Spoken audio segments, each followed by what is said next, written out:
Hey, welcome to episode 7. On this episode, we're talking about motion is not progress. Motion is not progress. Listen, I'm Mike Amey. I'm your Monday mentor, and welcome to the Monday Leader, where we help you to understand how to get clarity, direction, structure, and systems that help your church, business, life, family grow and develop. Hey, listen to this. Not all motion is bad, but only the right motion creates progress. Not all motion is bad, but only the right motion creates progress. So that means that in this episode, we really want to understand what's the right progress that we need and what's the right motions that we need to get the progress that we want. If I know where I want to end up, then I know the motions that I need to go through to get to my destination. Like, for instance, I use a GPS all the time, and the GPS requires me to know my final destination. And I think as leaders, if you don't know your final destination, where you're trying to arrive, you will just drive around aimlessly, hoping that you might possibly could maybe randomly hit the spot, hit the place where you want to arrive, the place called there. But you got to know where there is, like, what does it look like? Because that will determine the motion that's necessary to get the progress that will get you there. Episode 4, we talked about stop doing what doesn't matter. This episode, we want to help us to understand how to start doing what actually moves things forward.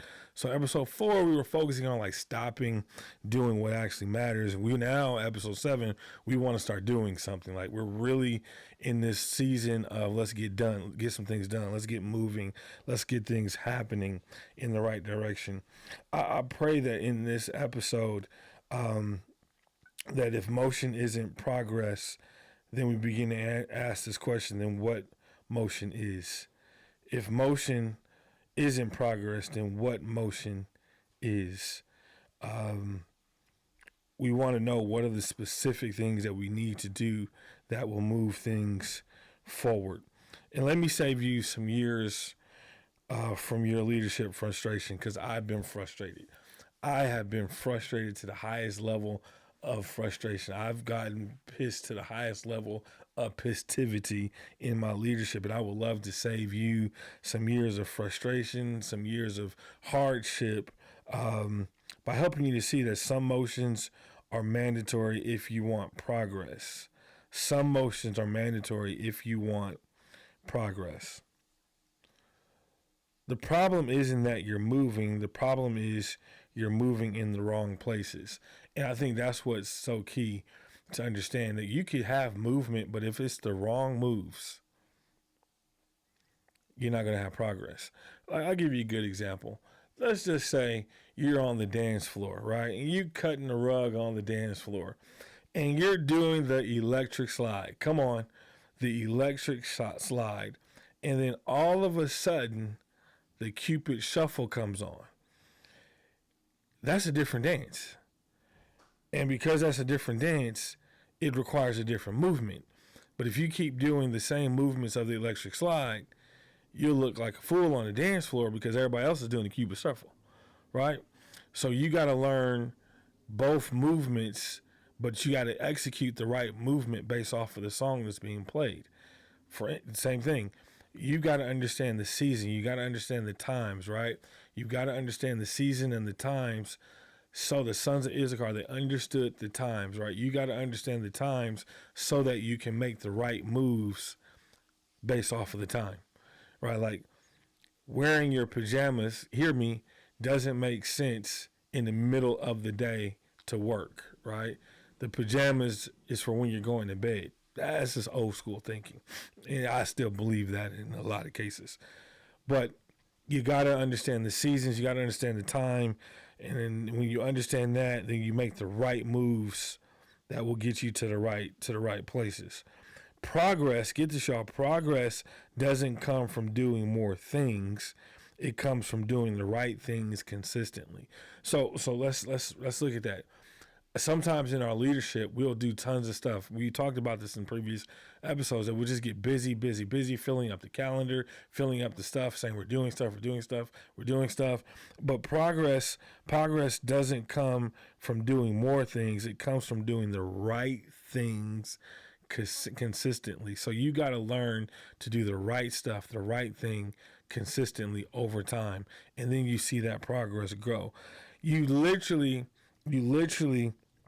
have to know that if I can do the right things every single day, I'll get the right progress. I'll get moving in the right direction. So today I want to give you four motions every healthy leader must be doing. Four motions every healthy leader must be doing. Come on, let's get into it. I said, let's get into it. Let's go. Motion number one, you got to have the decision motion. Progress always follows decisions. Okay. You want progress, but you won't get it until you decide to make a decision to do something, to move, to do something. Progress always follows decisions. Here's some symptoms of missing this motion. Here's some symptoms of not making decisions. Endless discussions.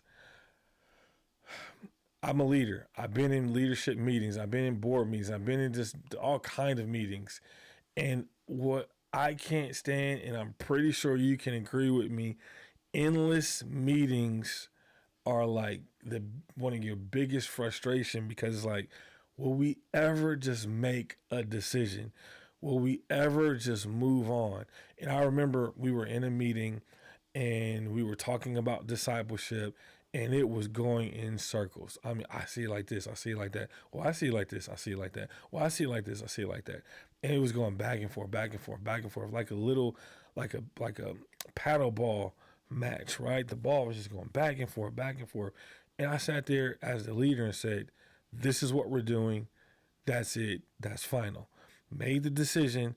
Some people, there's some fallout, because sometimes you have some decisions that you have to make and there'll be some fallout, but that's okay, because at least something was decided and the meeting can now end, or you can move to the next thing and the next decision that needs to be made. Here's another symptom of not making a decision: delayed direction. Your staff, your team, they're all looking for direction. If you don't make a decision, they won't have any directions to take, and it'll be delayed. And then you'll get frustrated, like, why is things taking so long? Why isn't this happening? Why isn't that happening? Because they're waiting for your decisions. There's some decisions that only the key leader can make. There's some decisions that only the visionary can make. Now, there's some other decisions that people that are beneath you can make when you empower them to do that, but there's some key decisions that only you can make, and if you don't make those decisions, you delay direction. You delay people from moving their department, their area of focus forward. Here's another symptom of not making a decision. Hey, let's circle back. Let's circle back to that a little bit later. So how many times have we said we're going to circle back to something and we never actually circle back? Why? Because a decision wasn't made, and that becomes our culture, that we're always doing that. Let's circle back. Let's come back to that. Hey, we're gonna circle back. Yeah. Hey, circle back with me in about a week. And a week comes and goes, and nothing has been moved forward, because the let's circle back culture is a delayed culture as well, because circling back means you're not making a decision. If you make a decision, there's nothing to circle back. Hey, let's circle back. No, we're not going to circle back. We're going to end this right now. We're going to finish this conversation so we can move forward. I have friends, and we can start like 15 different conversations in like one sitting, and then come back like, man, we got to finish that one. We got to finish that one. We got to finish that one. Let's stop the circle back culture, and let's just fix it right now. Let's decide right now. Let's make a decision right now, because if nothing is changing, it's because someone hasn't decided. If nothing's changing, if nothing's moving forward, if nothing's getting better, it's because someone hasn't decided.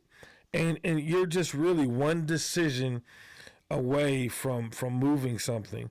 But then there's one decision you've been postponing, right? There's one direction you've been avoiding clarifying.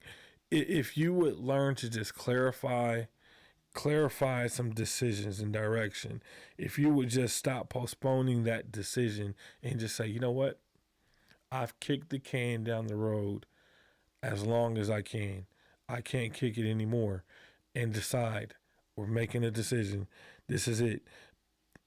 That's the decision motion. Second motion, alignment, the alignment motion. Decisions die without alignment. So if you want to make a decision, it's dead in the water if you don't align with the purpose, align with the vision. What do we mean here? Repeating the vision, defining the win, clarifying roles. That's alignment. Alignment is repeating the vision, defining the win, and clarifying roles. And decisions die if you don't repeat the vision, define the win, and clarify roles. I can't begin to tell you how many people I know have had visions just die and decisions die with it because there was no alignment. There was no repeating the vision. Like they thought, oh, I say the vision one time and everybody gets it. Bruh, everybody didn't get that vision the first time you said it. You got to keep saying it.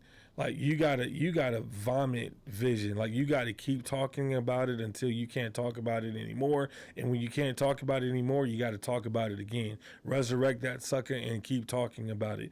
Vision has to stay alive, and the way it stays alive is you give it oxygen by you constantly talking about it, looking at it this way, looking at it that way. Hey man, we want to help people get a fresh start with Jesus. Man, we want people to not just get Jesus, but get that fresh start with Jesus. We want to help nations get a fresh start with Jesus. We want them to know who Jesus is for their lives and how he can change their lives. You got to keep saying it over and over and over and over again, because get this, you got new people coming. You got new people who are coming to the ministry, new people that are coming to your business, and they don't know.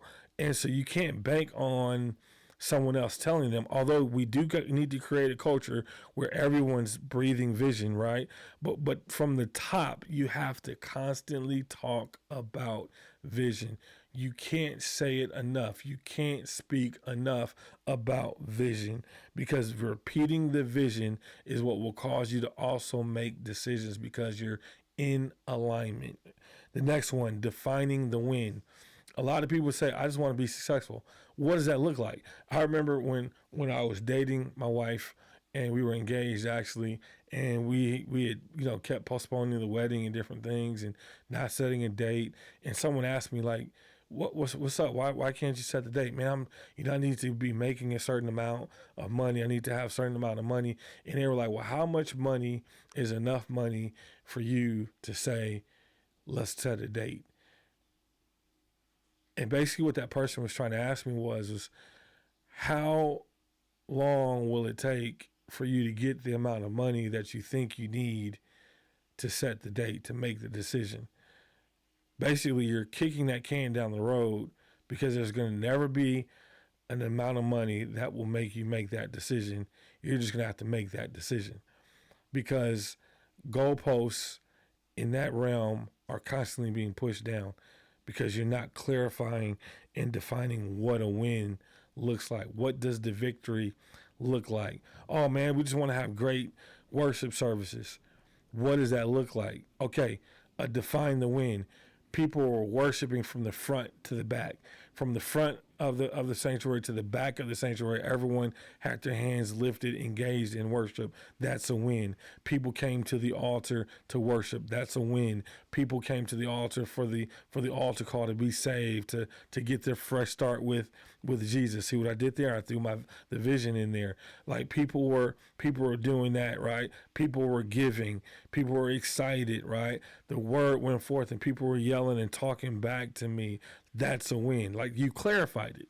I'm not saying that those are the wins that you need. I'm saying you just need to be very specific on what does a win look like for you in your context, in your business, right? The win looks like 100 new customers a month. Okay, we know what the win is. Now let's move towards that. What systems do we need to put in place to make sure that we get 100 new visitors through the door, right? Let's work that system and work it until it maximizes the number that we want, and then retool the system to hit the next number. See, sometimes we have growth barriers at 100, we have growth barriers at 250, then 500, 1,000. Once you get to 1,000, it's kind of like, you kind of just do recycling kind of what you did to get to 1,000, and then now it's just pure momentum past 1,000, right? But here's the thing: there's systems that you have to put in place that will get you to every single moment. And if you buck the systems, it's okay. It's just you won't get the results that you want. So we got to define the win if we're going to say we're aligning in motion, right? And then clarify roles. I think this is so key, clarifying roles, because if everybody is the chief, then who's the Indian? You know what I mean? Like, if I don't know your role and you don't know my role, and my role isn't clear and your role isn't clear, we might be cross pollinating roles and doing the same thing when we just need to have a clarity in what you do and clarity in what I do, so I can be in my lane and you can be in your lane. And because we're in our separate lanes, we're on the same freeway, just different lanes, but we're going to end up at the goal, the vision of being accomplished, right? But that requires a clarity of roles. And as a leader, we have to make sure that everybody's role is clearly defined and is clarified. Like, you're not just pastor, you're pastor over this area. You're the minister over this area. You're the manager of this thing. You're the manager of that. You're the director of that. And these are the expectations that come from that role. Clarifying that role will help us to be in alignment. Get this. Vision doesn't drift because people resist it. It drifts because leaders stop repeating it. Vision doesn't drift because people resist it. It drifts because leaders stop repeating it. You can't say the vision enough. You gotta keep saying it and keep speaking it and keep talking about it. Keep bringing it up. Celebrate people living the vision and carrying the vision, because the vision, if people don't have the vision, it's kind of hard for them to run, because that's what the scripture says. Vision, writing it plain, making it simple, so that we can run. If you're seeing people in your ministry and your organization not running, it's probably because the vision isn't clear enough and you haven't said it enough until people have caught it in their hearts. And even when they catch it in their hearts, you got to keep saying it so it keeps burning on the inside of them. And then you got to teach them how to share it with others the same way that they received it, because we want to see movement. So here's a practical thing we can do. Does your team know the top 3 priorities right now? Does your team know your top 3 priorities? And could they articulate them without you in the room? If they can't do that, we've got some clarity issues. We got some alignment issues that we need to deal with, because we can't move forward in alignment until your team can know the top 3 priorities of the church, the ministry, the organization, the business, whatever it is, and then being able to clearly articulate them without you being in the room. Right? Without you saving them by saying, oh no, this is what it is. Have they caught that yet? Here's the third motion that we got to talk about: delegation. And I think this is an important one. Progress slows when leaders hoard responsibility. Yeah, let me say it again. Progress slows when leaders hoard responsibility. See, when you hoard and hog up all the responsibility, things can't move forward because you're the only one doing everything. The goal of leadership is not for you to do everything. It's for you to delegate. Take some of your authority and your responsibility and delegate it. Get this. Jesus shows us that he gives us his authority. He has these disciples going out, and he gives them authority to operate using his name. And because they've been authorized to use his name and to make a difference in their region. They see the movement of authority, the power of authority, because Jesus delegated to them so that the message could keep going. He does it again at the end of Matthew and Mark, where he gives the Great Commission. All authority has been given to me in heaven and on earth. Go therefore, right? Go therefore and make disciples of all the nations. He's basically saying, take my authority, take my name, take who I am, take the message that I've taught you, and get out there. Get after it. Get after it. And so when we see people getting after, the cause of Christ, we see that, man, people were they took the world by storm. Man, Christianity is everywhere. Everybody knows, and people fight to cause Christianity to be stopped because they know it's effective. You don't fight something that's not effective, because if it was ineffective, you wouldn't fight it, because it ain't gonna change the world. Why do they fight us as believers, as Christians? Because they know what we carry. They know what we can do. So you don't want to hoard responsibility, because if everything depends on you, progress will always bottleneck at you. And that's true. If everything depends on you, the bottleneck is going to happen. It's going to bottleneck at you. Everything's going to get congested and clogged up where you are. And then the whole ministry, the whole organization is constipated. They're constipated because you can't delegate. You got to let go and loosen that thing and give people some opportunities to fail, some opportunities to make some mistakes, some opportunities to miss it a little bit, because you can be right there to fix whatever it is. It's like giving them some opportunity and some leadway is not a bad thing. Doesn't make you less of a leader because other people are taking responsibility. It actually makes you a better leader the more people you can give responsibility to. And so I want us to make sure that we're clear on that, and I hope it's helping you. And you got to look at it. What's one responsibility? Come on, this is to my leaders. Listen to me. I'm asking you a question. What's one responsibility you need to hand off? Just take a second. Think about it. What's one responsibility you need to hand off? And then who's one person you need to trust and train?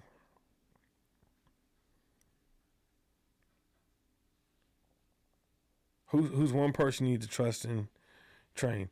I mean, Moses, man, he was trying to do everything, and his father-in-law was like, dude, you can't judge everybody.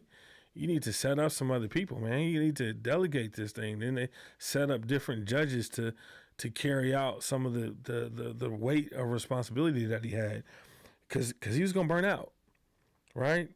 Progress requires correction, not perfection. This is motion number 4, feedback and adjustment. Feedback and adjustment. Everything needs feedback.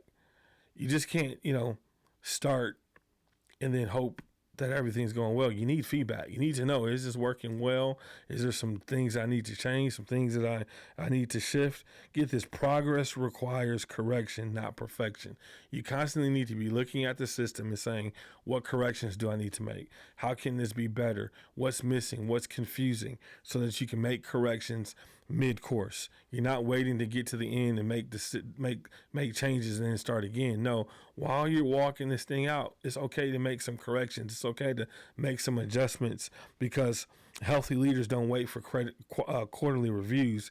They course correct in real time. Like if you're a healthy leader, you course correct in real time. Hey, listen, in the middle of this, I see it's not working. Stop. We're making a change. We're making a pivot. We're going to do it this way. Okay. And we do it that way. Boom. That was the move. Because now we see the momentum's building again. People are connecting. Things are growing. So we had to make a quick course adjustment.